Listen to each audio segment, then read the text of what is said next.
Welcome to our channel. Today we how to use RingCentral for business communication easy tutorial step by step clearly.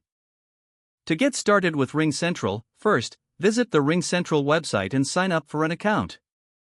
Once your account is created, log in using your credentials. After logging in, familiarize yourself with the dashboard. On the dashboard, you'll see several options such as messages, video, and phone. To make a call, click the phone icon located on the left sidebar. Enter the phone number or choose a contact from your list.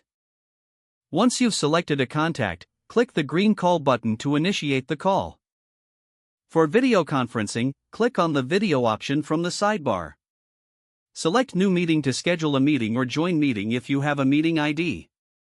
To send messages, go to the Messages section on the left. Click on the plus icon to start a new conversation. Select a contact or enter multiple contacts to create a group chat. Type your message in the text box and hit send.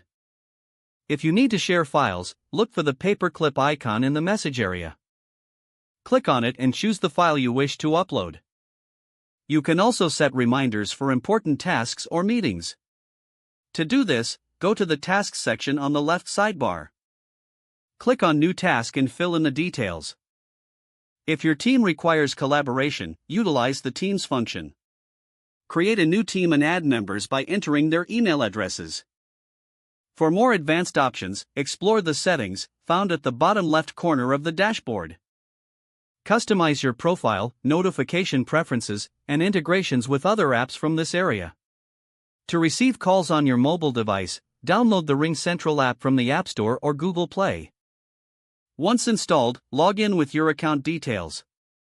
Now, you'll be able to make and receive calls, send messages, and join meetings from your mobile phone.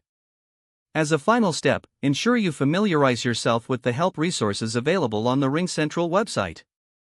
This will aid you in troubleshooting and learning advanced features. If the page does not load, refresh the browser or try again in a private or incognito window.